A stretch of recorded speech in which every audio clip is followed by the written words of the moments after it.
عنوانها الألم وعنوانها الأمل بنفس التوقيت.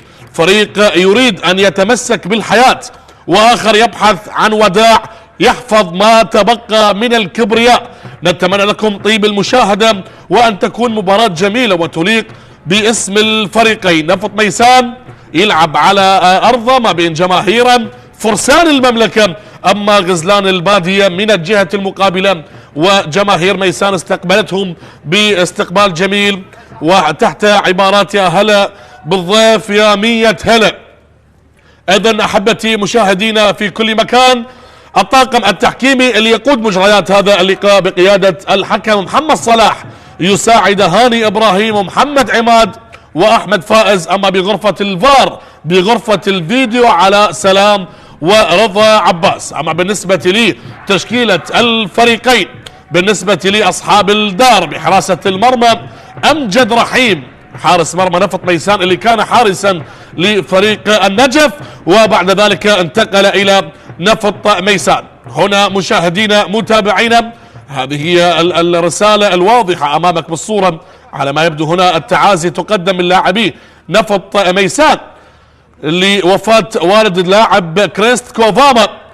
إذن هذه أيضا لافتة ومبادرة جميلة بالنسبة للاعبي فرسان المملكة، جماهير نفط ميسان المتواجدين على المدرجات. أي نعم، هي أيضا تقدم بصورة بسيطة كعتب على الجماهير. الفريق بآخر الجولات بأمس الحاجة إلى جماهيره، وبذلك غزلان البادية هنا اللي أمامك بالصورة. مشاهدينا متابعين نتكلم ونتابع عن تشكيلة الفريقين. بالنسبة لنفط ميسان بحراسة المرمى أمجد رحيم، الخط الدفاعي محمد سلام عناد وحسين مطر، ناثانيل نغولو ومصطفى عبد الجليل، كريست كوفاما اللي أمامك بالصورة، إبراهيم عبد الكريم، علي لطيف، نسيم صيود، فقار عبد وديمي داود. أمامك المدرب علي عبد الجبار قاد الفريقين هذا الموسم، كان مدربا للنجف بعدها تحول إلى نفط ميسان أمام مسؤوليات صعبة بآخر جولات الدوري بهذا الموسم. أما بالنسبة لي تشكيلة فريق النجف بحراسة المرمى مصطفى زهير، محمد جاسم وندوكا جونيور وحمزة عدنان وأحمد نعيم، علي رحيم، عبد الله حسن، سجاد رعد، زين العابدي الرائد، أيمن لؤي وسجاد علاء. على بركة الله تنطلق صافرة البداية بقيادة الحكم محمد صلاح. إذا من يمين الشاشة فريق النجف، ومن يسار الشاشة لاعبي نفط ميسان. النجف بألوانه البيضاء اليوم، ونفط ميسان بألوانه العنابية. تكلمنا عن تشكيلة الفريقين، علي عبد الجبار مدرب نفط ميسان، ومن هنالك سامر السعيد، وأيضا يساعد ضياء فالح. بذلك تنطلق صافرة البداية، وأنا وإياكم لمشاهدة 90 دقيقة ستكون مهمة جدا بالأخص لفريق نفط ميسان. الصراع من أجل البقاء، الصراع من أجل البقاء وضمان البقاء بالأماكن والمراكز الدافئة. كرة تصل الآن من اليسار، نفط ميسان بالمركز السابع عشر برصيد 37 نقطة، أما فريق النجف بالمركز التاسع عشر برصيد 19 نقطة. بالحديث عن الهابطين رسميا إلى الدوري العراقي الممتاز فريق القاسم وفريق النجف، ولا زال الصراع للمركز الثامن عشر للعب مباراة البلاي أوف مع صاحب المركز الثالث هنالك بالدوري العراقي الممتاز. صراع ما بين نفط ميسان، أمانة بغداد، وكذلك الميناء، الكهرباء، كل هذه الفرق اللي تتمنى أن تبقى وأن تبتعد عن قاع الهبوط. دورينا وصل إلى لحظاته وجولاته الأخيرة، الأمتار الأخيرة المتبقية. يوم الأربعاء القادم بإذن الله تعالى تنطلق صافرة بداية الجولة 37. أمامك علي عبد الجبار اللي كان قبل ضياء فالح، مدربين مروا على كلا الفريقين هذا الموسم. تحدث عن علي عبد الجبار اللي استلم الفريق خلفا للشاطر حسن أحمد، هو استلم الفريق بالجولة رقم 20. أول مباراة كانت للمدرب علي عبد الجبار هي كانت أمام فريق الطلبة وخسر الفريق 1-0. وأيضا الحديث عن علي عبد الجبار درب فريق النجف هذا الموسم، قاد الفريق ب7 مباريات، انتصر بمباراتين وتعادل بمباراة وخسر ب4 لقاءات. الآن حتى هذه اللحظة مع نفط ميسان. علي عبد الجبار منذ الجولة ال20 استلم الفريق 5 انتصارات و5 هزائم و6 تعادلات.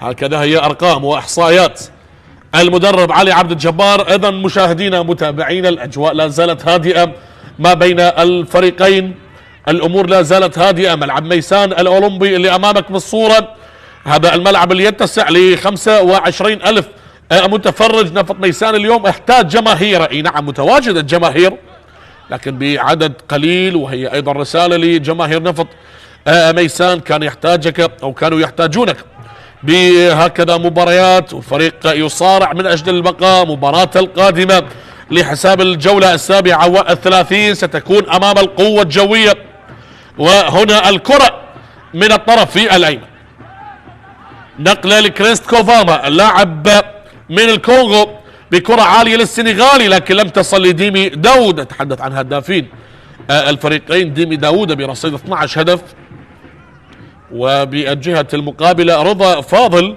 برصيد 7 أهداف. رضا فاضل على دكة البدلاء لم يشارك بصورة أساسية بهذا اللقاء. كرة للخط الدفاعي الآن، ولا زلنا ننتظر أن تتحرك المباراة، لا زالت الأمور هادئة بالدقائق ال4 الأولى. كرة تصل من الطرف الأيسر الآن بهذا التوقيت، تبادل النقلات عن طريق اللاعب محمد سلام عناد. محمد سلام إلى ديمي داوود، عادت مرة أخرى. إذا لحظات أخيرة ونودع الدوري. هذا الموسم موسم كان طويل، موسم كان جميل، مع ضغط اللقاءات، مع جولات مميزة، مع أهداف ولا أروع، مع أشياء وتفاصيل كثيرة شاهدنا من خلالها تطور واضح لكرتنا العراقية وبالأخص دورينا. نتمنى المواسم القادمة بأن نشاهد تطور أكثر وأكثر، وأن يكون دورينا هو الحديث في المنطقة العربية. كرة تصل الآن، أول محاولات فريق نفط ميسان من اليسار، الدخول الآن وعملية إبعاد الخطر حاضرة من الخط الدفاعي. هنا قائد الفريق محمد جاسم اللي أمامك بالصورة، عملية الانتظار لتنفيذ الضربة الركنية. هذه لقطة الإعادة أمام فقار عبد، وهنا الكرة بعد ذلك مرت بهذا التوقيت عن طريق الخط الهجومي أو المتقدم لمساندة الخط الهجومي اللاعب علي لطيف. أمامك بالصورة زين العابدين رائد، وحارس المرمى هنا مصطفى زهير. 13 مشاركة لمصطفى زهير، يسجل رقم مشاركته رقم 14 اليوم. هذه لقطة الإعادة من علي لطيف بتسديدة ابتعدت كل البعد على مرمى الحارس مصطفى زهير. إذا مشاهدينا أيضا مصطفى زهير كان حارسا لفريق الكهرباء. كرة تصل الآن، فرسان المملكة يعلمون تماما بمدى صعوبة هذا اللقاء.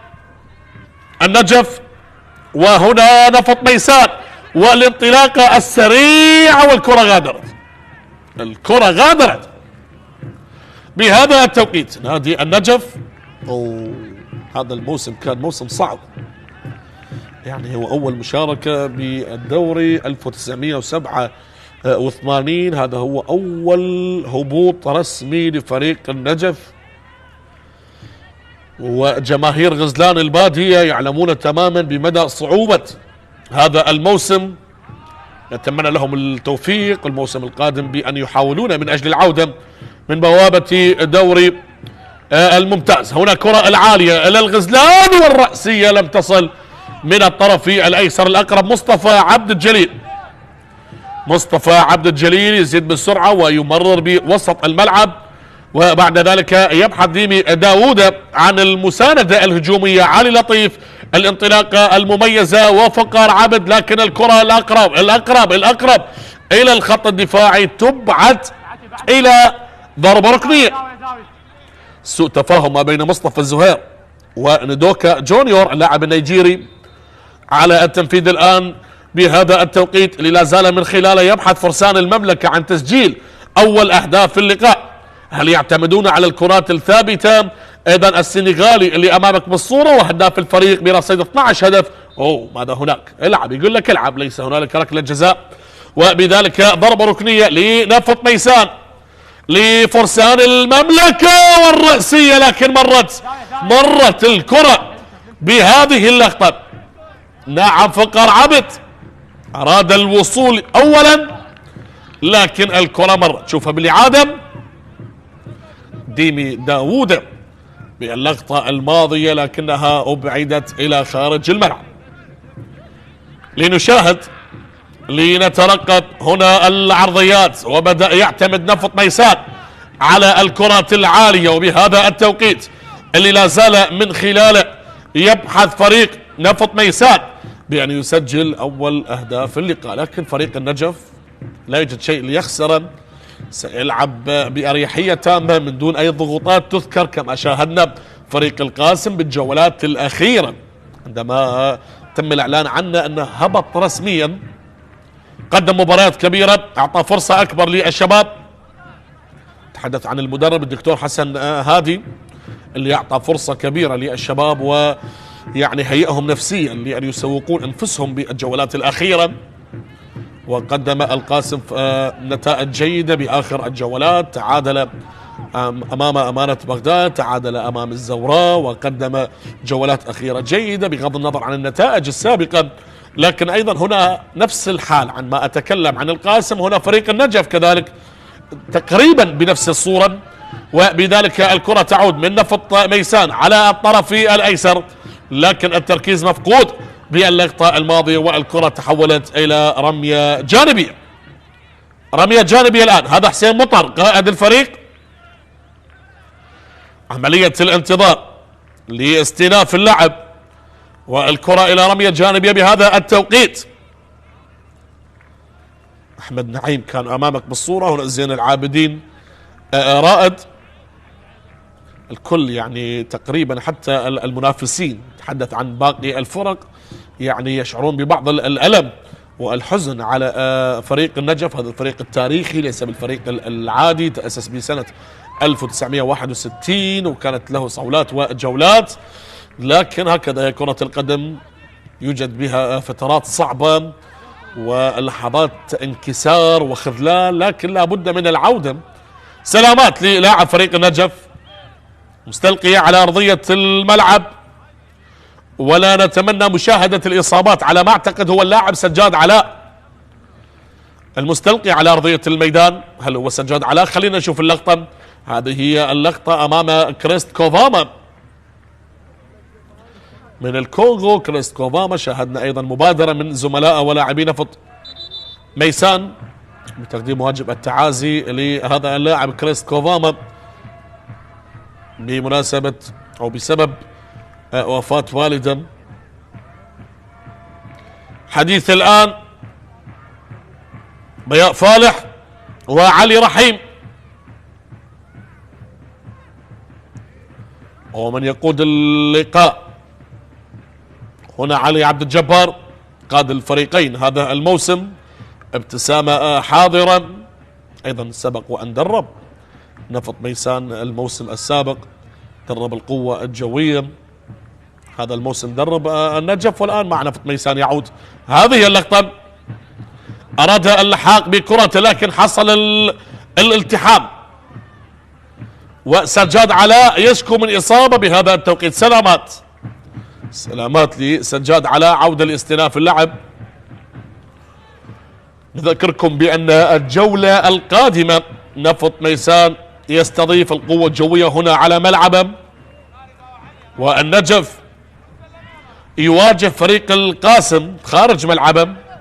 سيكون لقاء الجريحين ما بين المركز الأخير والمركز قبل الأخير. هنا كرة لحارس المرمى أمجد رحيم، أيضا كان حارسا لفريق النجف، انتقل بعدها إلى فرسان المملكة. تلعب الكرة لمصلحة نفط ميسان بعد أن كانت لناثانيل نغولو اللاعب الكاميروني. هنا كرة تصل بوسط الملعب. عملية البحث عن حلول بالنسبة لنفط ميسان، هم أكثر استحواذا، هم أكثر سيطرة، لكن الأمور لا زالت هادئة صراحة. مباراة هادئة حتى وصلنا إلى الدقيقة 12 من شوط اللقاء الأول. الأمور لا زالت لم تكشف بكل تفاصيلها، الكل لا زال يترقب وينتظر بأن تحضر الأهداف من أجل مشاهدة الأهداف، من أجل أن تتحرك المباراة، من أجل أن نشاهد أداء مختلفا. هنا كرة عالية وسريعة لفريق النجف، لكن عملية الاسترداد حاضرة بهذا التوقيت، ومخالفة واضحة يؤكدها الحكم محمد صلاح بالنسبة للاعب ناثانيل انجولو، وهنا اللاعب أحمد نعيم.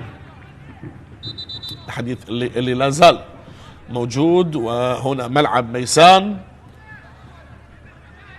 جماهير ليس بالعدد الكبير المتواجد على المدرجات، رغم أن فريق نفط ميسان بالمراكز الأخيرة يتجنب الهبوط عكس ما شاهدنا بالمواسم السابقة. الموسم السابق أنهى بالمركز 11 برصيد 51 نقطة، والموسم قبل السابق أنهى بالمركز 10 برصيد 47 نقطة. يعني هنالك فرصة بأن يتجاوز النقاط 40 كما حصل بالموسم قبل السابق. هذا هو مصطفى الزهير حارس فريق النجف في هذا اللقاء. تلعب الكرة سريعة بهذه اللحظات من الطرف الأيمن، هدف ممكن يغير شكل المباراة بصورة كبيرة. انطلق فقار عبد، لكن لا، مرر له للتونسي نسيم صيود، نقلة أولى ثانية خطيرة الآن، لكن عملية الإبعاد تحولت باللقطة الماضية. نسيم صيود بالمناسبة أيضا هو قادم من النجف، هذا اللي أمامك بالصورة لعب مع فريق النجف هذا الموسم، والآن هو يلعب أمام فريقه السابق. شوف، هي مباراة فيها خليط من المشاعر.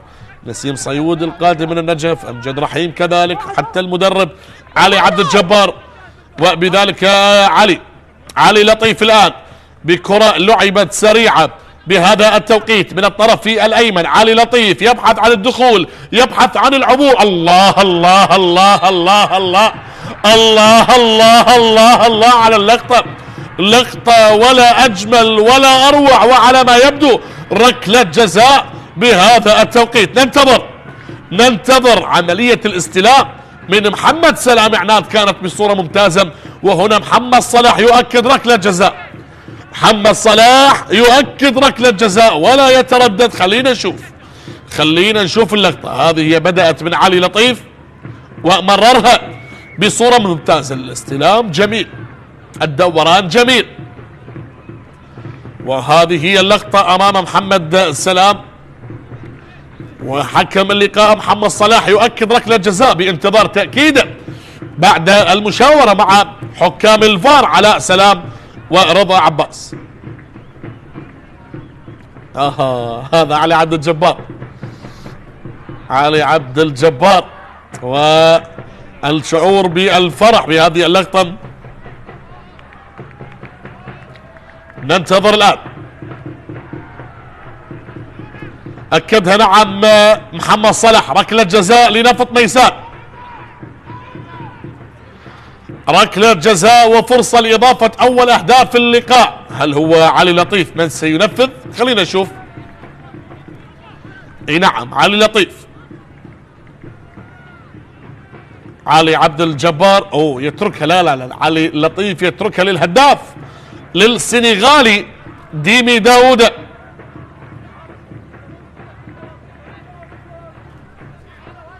ننتظر الآن بانتظار صافرة الحكم محمد صلاح لتنفيذ هذه الركلة.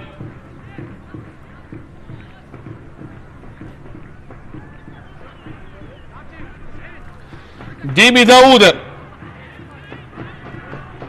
الهداف الذي يعرف طريق المرمى جيدا أمام مصطفى زهير. هل يسجل ديمي داوود أو يتألق مصطفى زهير بمواجهة 1 على 1 الآن؟ ديمي داوود لإعطاء الأفضلية لفرسان المملكة لنفط ميسان للعنابي. انطلاقة الآن، الله الله الله، جول لفرسان المملكة من أجل البقاء. سنقاتل حتى الجولة الأخيرة من أجل ميسان، من أجل الإعمارة، من أجل الكحلاء وعلي الغربي. هدف يبعث إلى الأهوار ويحمل معه رائحة الأمان. هدف أول لنفط ميسان من علامة الجزاء، وديمي داوود يصل إلى هدف رقم 13 هذا الموسم. نعم هذا هو ديمي داوود. الكرة بزاوية، الحارس بزاوية، أفضلية الآن لأصحاب الدار، وهدف أول يسجل بأقدام اللاعب السنغالي ديمي داوود. هدف الأفضلية. نعم يحتفل على طريقته الخاصة. تشعر بأن الرغبة موجودة، لكن المباراة لا زال فيها الكثير. شوف جماهير نفط نيسان رغم قلة العدد على المدرجات لكن يقدمون أجواء ولا أروع. اشتعلت النيران والأصوات تعالت والأجواء جميلة. كرة تصل من اليمين الآن لفريق النجف. عملية استعادة الكرة حاضرة بهذه اللحظات من اليسار. ارسالها بصورة سريعة. لا زال الحضور الآن، والكرة لمصطفى زهير، وعملية الإبعاد الحاضرة بهذه اللقطة. كرة تعود إلى وسط الملعب. هذه محاولة لا زالت بهذا التوقيت. هنا كرة إلى علي لطيف، يمرر بصورة سريعة لكن تأخر بالتمرير. تصل بوسط الملعب. إبراهيم عبد الكريم إلى علي لطيف مرة أخرى، من اللاعبين الممتازين بالمناسبة علي لطيف، وكذلك زميله علاء سعد اللي على دكة البدلاء، يشكلون ثنائي ولا أروع، ومن اللاعبين الجيدين بالمناسبة. علاء سعد يمتلك برصيده 7 أهداف وهو ثالث هداف في الفريق بعد ديمي داوود ونسيم صيود. إذا احتسبنا جميع أهدافه نسيم صيود فهو يمتلك 8 أهداف. هذا هو ناثانيل انجولو اللاعب الكاميروني. وبذلك الكرة تصل مرة أخرى. شوف هي فيها مخاطرة لكن فيها ثقة بنفس التوقيت. كرة من اليسار. 20 دقيقة أولى من عمر اللقاء. نفط نيسان هدف، النجف لا شيء. كرة بوسط الملعب من اليمين الآن. رتم اللقاء لا زال هادئا رغم وجود الهدف بهذا اللقاء. كرة تلعب، المتابعة الآن، المحاولة لكن الصافرة والخطأ لمصلحة فريق النجف بهذا التوقيت. هذا ما يريد جماهير نفط نيسان، التقدم مبكرا.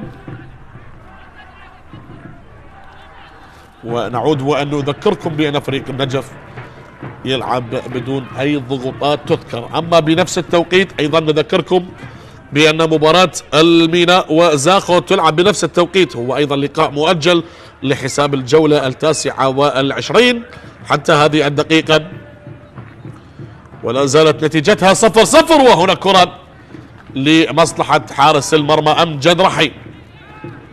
تلعب الكرة لمصلحة نفط نيسان. انطلاق لكريست كوفاما على اليسار. عملية تغيير اللاعب، وهنا الانطلاقة اللي لا زالت بهذا التوقيت. ديمي داوود فكرتها ممتازة لكن الكرة تحولت فيها مخالفة مرة أخرى. التحامات بدنية متواجدة بهكذا لحظات، وبذلك المخالفة تؤكد بهذه الثواني. بالمناسبة فريق نفط نيسان هذا الموسم حقق 9 انتصارات وتعادل ب10 لقاءات وخسر ب16 مباراة، وتأهل إلى الدور 16 لبطولة كأس العراق. سيواجه فريق الزوراء بالدور 16. سلامات للاعب نفط نيسان. أما بالنسبة للنجف حقق فقط 5 انتصارات هذا الموسم وتعادل ب4 لقاءات وخسر ب26 مباراة. موسم صعب وموسم للنسيان لغزلان البادية. هو 3 مرات كان وصيف الدوري: 1995 2005 2008. وبالنسبة لإنجازاته في بطولة الكأس هو أفضل إنجاز الوصول إلى النصف نهائي بموسم 2001 لكن خسر من الطلبة. هو شارك في دوري أبطال آسيا 2007 بقيادة عبد الغني شهد وحيدر نجم.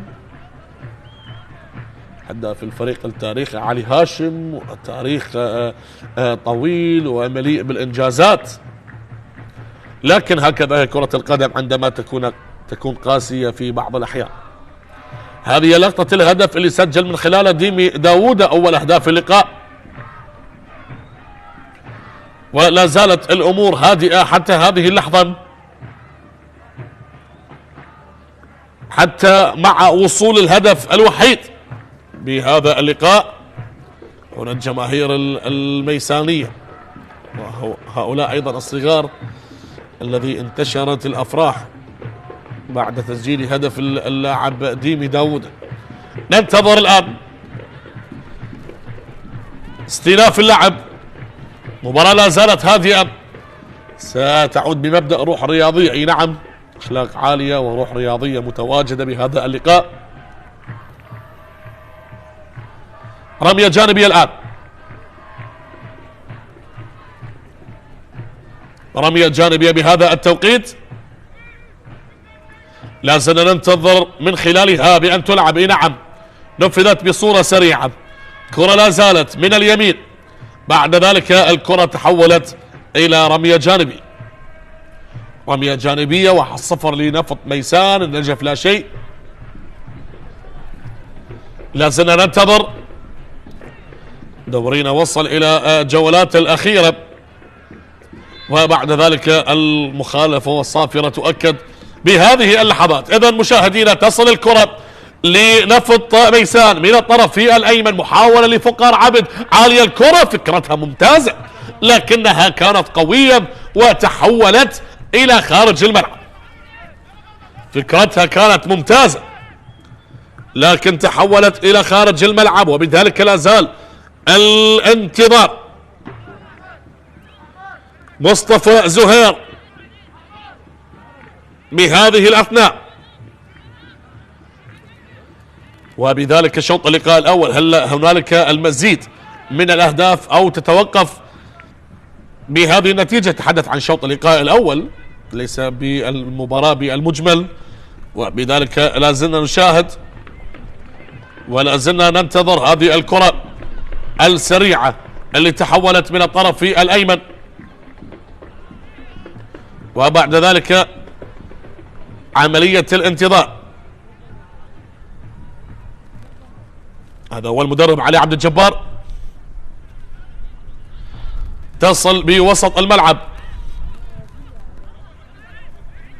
نقلة تحولت من الطرف في الأيمن لكنها إلى رمية جانبية. الأمور لا زالت هادئة حتى هذه اللحظة، الأمور لا زالت هادئة لحد هذه اللحظة، وبذلك حمزة عدنان اللي أمامك بالصورة،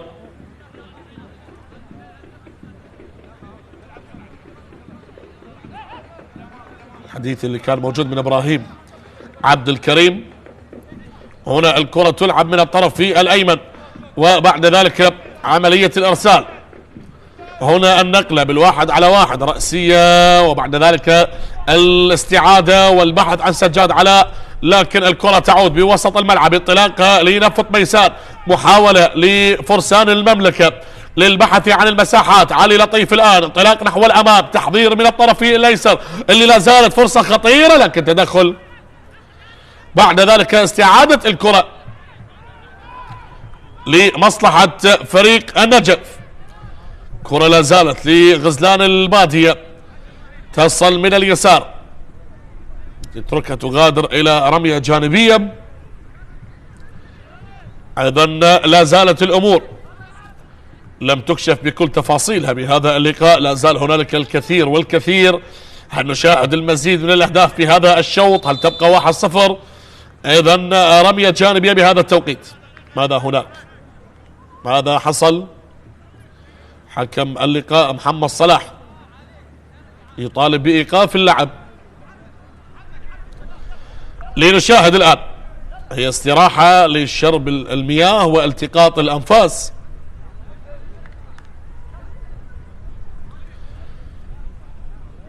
في انتظار استئناف اللعب.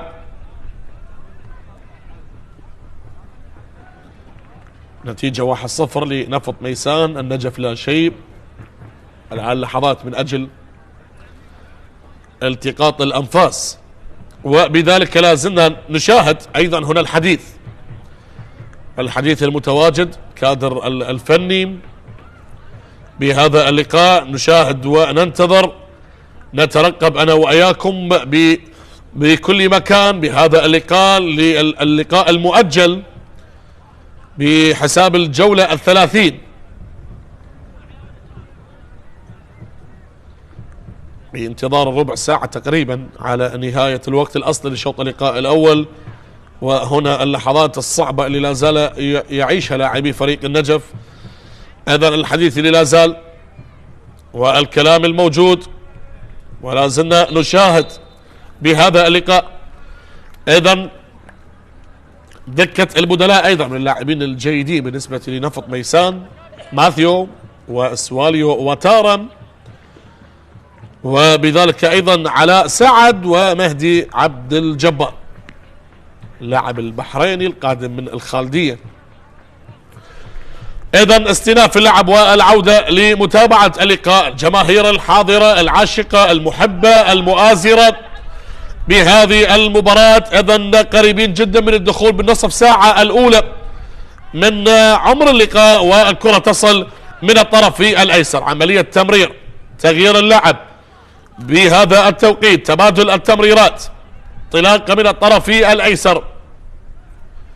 ها هنا البحث عن المساحات طريق الحارس أمجد رحيم اللي يرسل كرة سريعة بوسط الملعب. هنا انطلاقة، هنا نقلة، كريست كوفاما إلى إبراهيم عبد الكريم. إبراهيم عبد الكريم لكنها خاطئة تعود بالنسبة للنجف. وهنا السرعة والتحضير، ويتدخل سجاد علاء بذلك. هنا المحاولة للنجف، التسديدة، الله لا زالت خطيرة، التسديد والكرة اصطدت بالحائط البشري بهذه اللحظات. هنا نشاهد ونترقب بهذا اللقاء هذه التسديدة التي مرت، وبعد أن تدخل القائد محمد أو حسين مطر باللقطة الماضية. نشاهد الآن، ننتظر الآن كرة من الطرف الأيسر. علي عبد الجبار لا زال يناظر، لا زال يشاهد.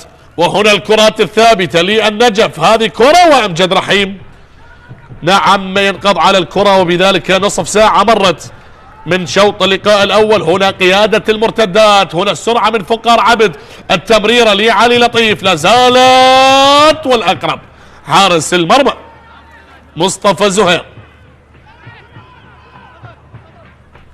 هنا الكرة بالوسط من الطرف الأيمن، رمية جانبية بهذا التوقيت، وبذلك كريست كوفاما وعملية تغيير اللعب من الطرف الأيسر. هذه نقلة، هذه محاولة لفرسان المملكة. وهل هنالك البحث اللي لا زال قائم للبحث عن ثاني أهداف نفط ميسان. هذه الكرة الآن تحولت بوسط الملعب، وبذلك تعود إلى حارس المرمى أمجد رحيم. هذه نقلة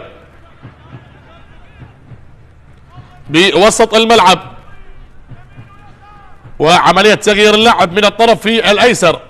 المباراة هادئة صراحة، يعني بعد مرور 31 دقيقة المباراة هادئة، لم نشاهد فيها الهجمات، يعني رتم اللقاء لا زال هادئا. تبادل التمريرات من هنا، محاولة نسبيا من هناك، لولا ركلة الجزاء كانت النتيجة 0-0 حتى هذه الدقيقة. لازلنا ننتظر، لازلنا نشاهد. بهذه الأثناء كرة تصل للاعب إبراهيم عبد الكريم من الطرف الأيمن. هنا النقلة لمصلحة اللاعب ناثانيل انجولو بوسط الملعب. الآن استحواذ واضح لفرسان المملكة، سيطرة على الكرة لكن من دون اندفاع ومجازفة بالنسبة أيضا لفريق النجف. هنا كرة بالوسط من اليسار، عملية تغيير اللعب. هنا انطلاقة بهذا التوقيت، والصافرة حاضرة بهذا أو بهذه اللحظات. هذا هو علي عبد الجبار والصافرة الآن والمخالفة بعد تدخل. هل كان موجود بصورة قوية؟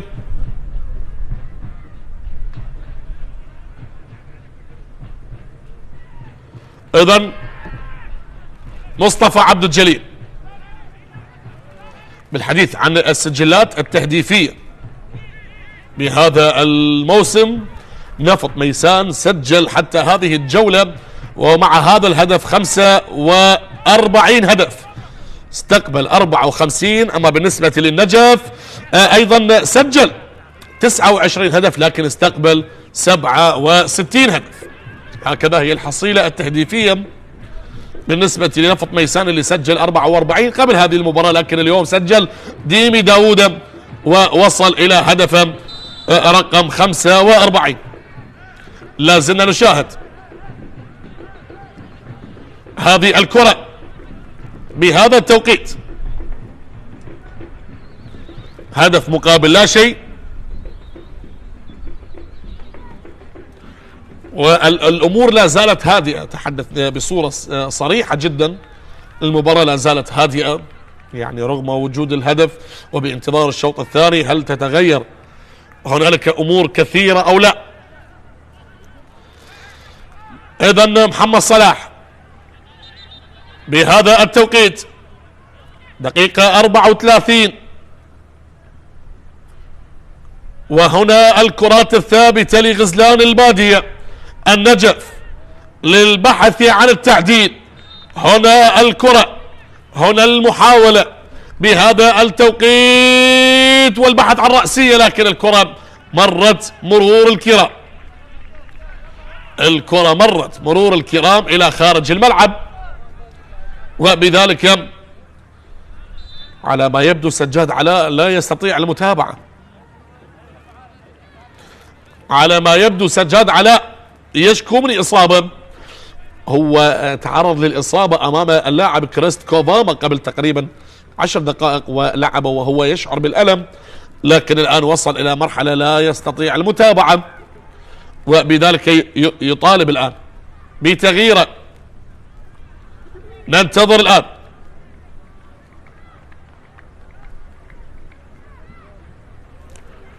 توقف المباراة، ونذكركم بأن نفط ميسان اللي لا زال يبحث عن الابتعاد عن قاع الهبوط،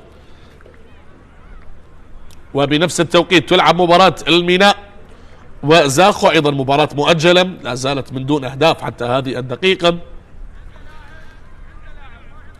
إذا انتصر اليوم فريق نفط ميسان سيقفز إلى المركز السادس عشر وسيصل إلى النقطة رقم 40.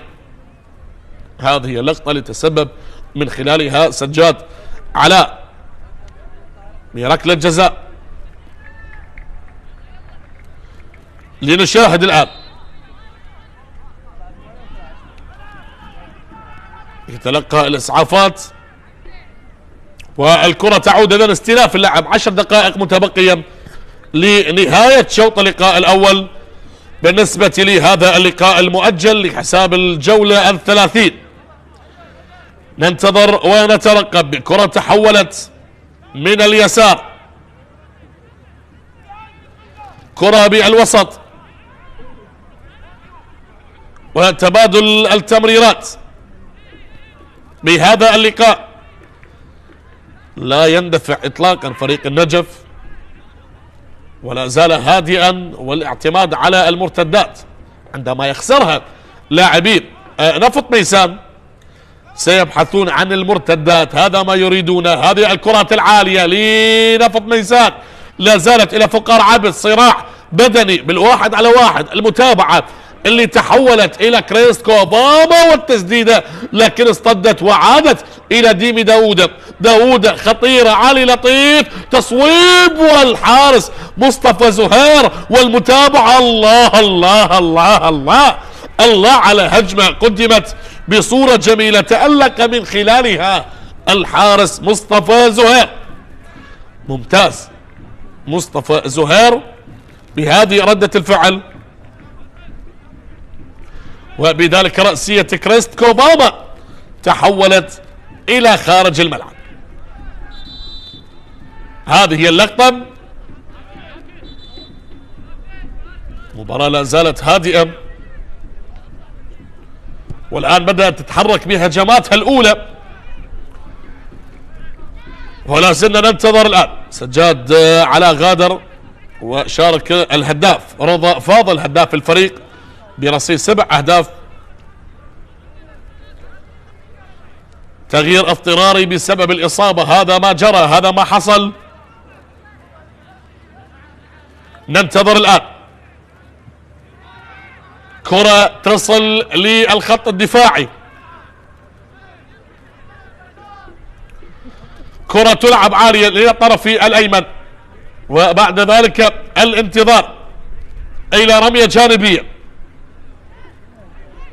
رمية جانبية بهذا التوقيت، وبعد ذلك تغيير اللعب من الطرف الأيسر إلى حمزة عدنان. حمزة عدنان وإرسال التمريرة لعلي رحيم، تبادل الكرات بوسط الملعب. شاهدنا تغيير وحيد اضطراري بمغادرة سجاد علاء ومشاركة رضا فاضل لاعب فريق النجف، وبذلك الكرة إلى رمية جانبية. رمية جانبية بهذا التوقيت،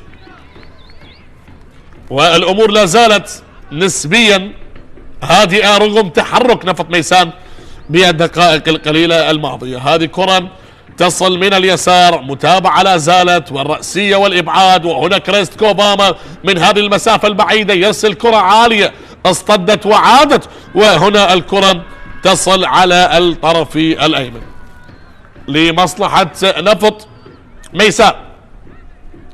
تعود الكرة بهذا اللقاء إلى كريست كوباما، بدأ يتحرك بصورة كبيرة اللاعب كريست كوباما، وبذلك لا زالت قائمة من الطرف الأيسر. عالية الكرة الآن والمتابعة، لكنها سهلة سهلة سهلة للحارس مصطفى زهير. مصطفى زهير بهذا التوقيت، وبذلك تلعب لمصلحة فريق النجف. هذه كرة من اليمين، عملية الدوران وارسالها بوسط الملعب، وبعد ذلك للبحث عن الطرف الايمن، وهنا التمريرة كانت طويلة وتحولت الى خارج الملعب. حديث والكلام و5 دقائق اخيرة لنهاية الوقت الاصلي لشوط اللقاء الاول. نفط ميسان يحتاج الى الانتصار بهذا اللقاء للقفز الى المركز السادس عشر، للمحاولة وتجنب ايقاع الهبوط. وبذلك الكرة اللي وصلت من اليسار، يوجد لاعب مستلقي على ارضية الملعب، وديمي داوود يتابع اللعب، لكنها تحولت الى رمية جانبي. لذلك تشاهد الرغبة موجودة بالنسبة للاعبي فريق نفط ميسان. هذا شيء طبيعي، يريد ان يبقى فريقه بالدوري. اذا رمية جانبية بهذا التوقيت، وهنا علي لطيف يغير اللعب من اليسار، وبدأت الهجمات الميسانية بهذه اللحظات. بدأت الهجمات العنابية بكرة سريعة لعلي لطيف داخل المنطقة، لا زالت قائمة، لكن الكرة تعود لمصلحة فريق النجف. كرة تصل من الطرف الأيسر، واستعادة الكرة بالنسبة لنفط ميسان. هنا المحاولة من هذه المساحة، من هذه المسافة، لكن الكرة مستخلصة بهذه اللحظات. كرة تعود إلى الخط الدفاعي، وبعد ذلك تبادل التمريرات إلى وسط الملعب، وعملية تبادل النقلات بالنسبة للخط الدفاعي. وهنا الكرة تصل للاعب إبراهيم عبد الكريم، تلعب بهذه الأثناء. تبادل النقلات، تدخل الآن، لكن حكم اللقاء نعم يتأكد من الحالة، بعدها يؤكد المخالف. أحمد نعيم والاحتجاج باللقطة الماضية. الأمور لا زالت، اللحظات لا زالت تمر، وبعد ذلك رمية جانبية أو مخالفة. ماذا أكد الحكم محمد صلاح بهذه اللحظات؟ على ما يبدو مخالفة. أي نعم،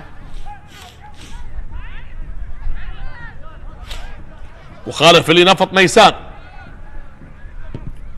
تلعب من الطرف الأيمن بالنسبة لفريق النجف. تعود الآن لغزلان البادية لمصلحة الأبيض، يحاول من خلالها بأن يصل أولا، بأن يتقدم أولا. لا أتحدث عن ناحية الأهداف بل عن الهجمات، لكن الأهداف تقدم أولا نفط ميسان عن طريق السنغالي ديمي داودم. ننتظر ونشاهد هذه اللقطة. إذا الكرة لفريق النجف، هذا هو مصطفى عبد الجليل اللي سبق وأن كان لاعبا لنفط البصرة ونوروز والنجف، أيضا مثل النجف وأيضا مثل الزوراء ولعب للكهرباء وزاخم. إذا هذه الكرة لليساري حمزة عدنان، لعب لنوروز والكرخ ولعب للجوية والطلبة والزوراء. حمزة عدنان الآن بقدمه اليسرى خطيرة لكن مرت إلى خارج الملعب، مرت الكرة إلى خارج الملعب بيسارية قوية، سددها بالمباشر، لم يبحث عن إرسال العرضية داخل منطقة الجزاء. هذا ما أراد بهذه الكرة، وبذلك الكرة ركلة مرمى للحارس أمجد رحيم. آخر ثواني شوط اللقاء الأول، وبعدها ندخل بالوقت البدل الضائع. هنا الكرة على اليمين انطلاقا لنفط ميسان، إبراهيم عبد الكريم، وعملية عودة الكرة. هذا ما يريدون. شوف أيضا التبادل التمريرات بصورة بطيئة، بصورة هادئة جدا، هذا ما يريده. هذه الكرة تلعب الآن بوسط الملعب، وهذه النقلة اللي لا زالت بالنسبة لفرسان المملكة. تبادل النقلات هنا بوسط الملعب، وثلاث دقائق كوقت بدل ضائع يقدمها الطاقم التحكيمي من أجل نهاية شوط اللقاء الأول. هنا نشاهد الكرات العالية، هل تكون هي الحل بالنسبة لفريق نفط ميسان؟ كرة تعود للنجف من اليسار الآن. فريق النجف تاريخ جميل، أيام جميلة قدمها واحتضن لاعبين من اللاعبين المميزين، وتاريخ عريق بالنسبة لغزلان البادية. موسم للنسيان، موسم لأول مرة يحصل فيه الهبوط، وجماهير النجف زعلانين بالتأكيد على هذه النتائج وعلى هذا الموسم، لكن نتمنى لهم التوفيق من الموسم القادم بالدوري الممتاز، وأن يبحثون عن بوابة العودة إلى دور النجوم. إذا رمية جانبية الآن، رمية الجانبية الآن بهذا التوقيت.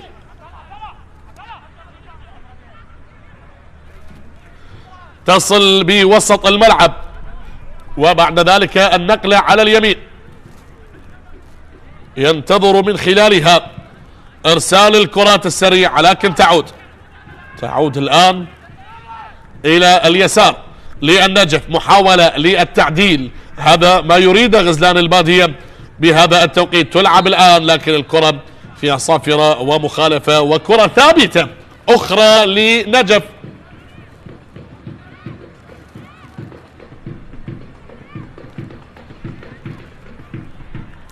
هذا هو ناثانيل نانغولو، حديث من سجاد رعد أيضا اللي كان لاعبا لفريق القرمم. وبذلك المخالفة لفريق النجف، مخالفة لفريق النجف الآن. أمجد رحيم والتوجيهات على التنفيذ، تركيز العالي بهذا التوقيت. أحمد نعيم على التنفيذ، يتركها لزميله حمزة عدنان، خطيرة الآن، الله، التعادل أو الراية موجودة. كنا نعتقد بأن التعادل وصل لغزلان البادية، وبانتظار القرار. إذا وصل التعادل فهي رغم مرارة الهبوط، النجف يقول كلمته، وهدف يحمل معه شعار الكبرياء إلا إذا حضرت الراية. خلينا نشوف مع ابتسامة حمزة عدنان مراجعة الحالة.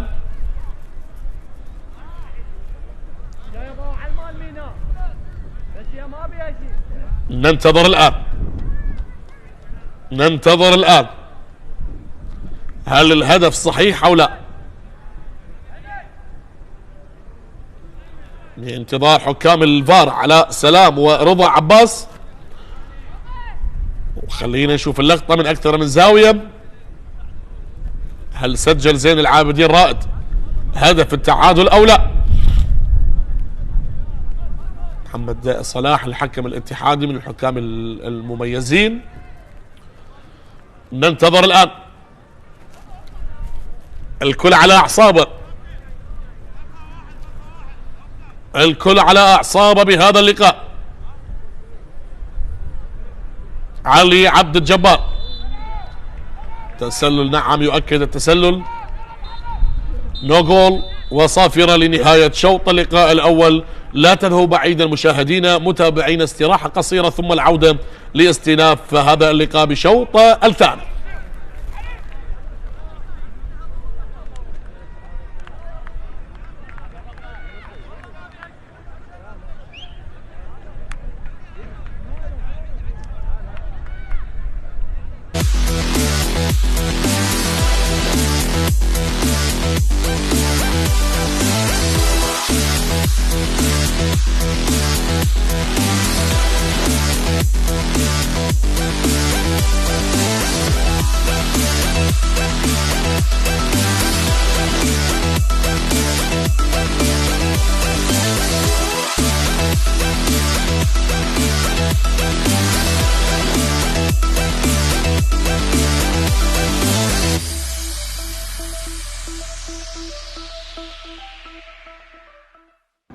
لاعب القوى الجوية السابق منتظر، يلعب الكرة عالية داخل منطقة الجزاء،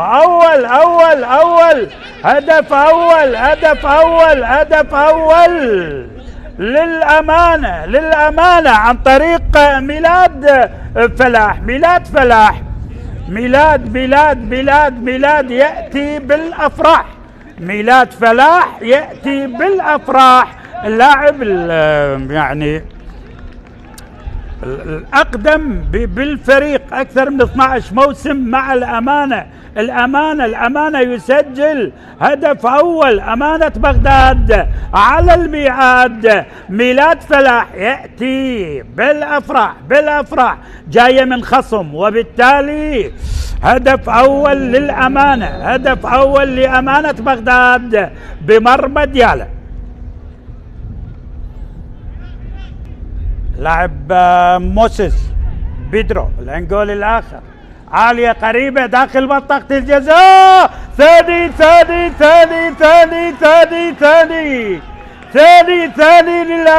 للأمانة عن طريق جبار كريم.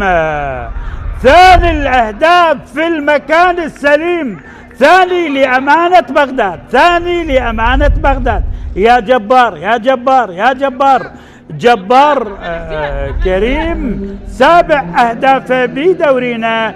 جبار كريم، لاحظ التمريرة الرائعة، وجبار ما يكذب خبر بهدف ثاني لأمانة بغداد. حلوة المباراة، رائعة الكرة، جبار يستثمر هذه الكرة وبالتالي أمانة بغداد منتجين، والإنتاج اللي يتكلم عنه الأهداف بين الساقين لعلي فيصل، وبالتالي 50-50 يتحمل المنتظر ويتحمل حارس المرمى علي فيصل. ثاني الأهداف لأسود العاصمة.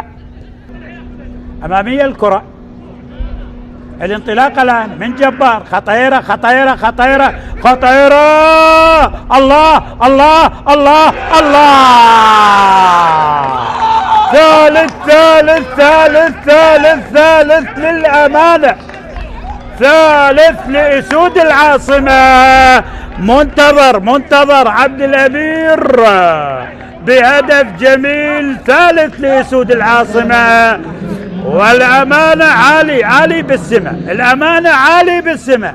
ثالث لمنتظر عبد الأمير، يسجل طبعا الهدف الثالث للأمانة. لكن شوف العمل، الله الله، يا جبار بتمريره. لكن شوف منتظر ثالث الأهداف للأمانة، 3-0 للأمانة. هذا جبار سجل هدف، صنع هدف، ومنتظر الله بيبي على يمين طبعا علي فيصل، صعبة على حارس دياله، مر بشكل جميل، أرضية زاحفة للأمانة بمرمى دياله.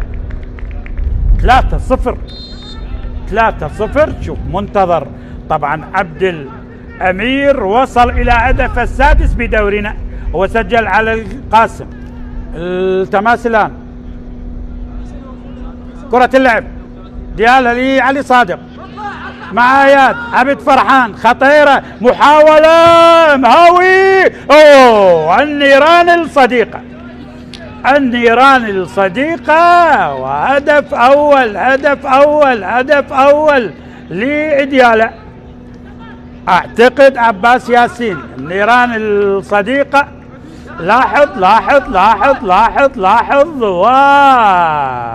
بالنيران الصديقة، حلوة من هاوي، لعب الكرة بشكل رائع. وبالنيران الصديقة عباس ياسين بمرمى فريقه.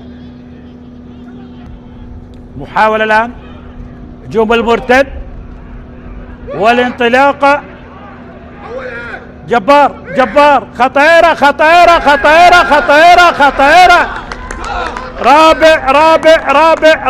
رابع لأمانة بغداد. هذه المرة الأوزبكي يسجل، طبعا مراد بيك يسجل طبعا لنادي أمانة بغداد. الأوزبكي مراد بيك بوبو جنوف لأمانة بغداد، رابع الأهداف. لكن شوف جبار الله، بدأت بمراد بيك أوزبكي لعراقي لجبار لأوزبكي للأمانة. شوف المرور من الأوزبكي، مراد بيك يسجل.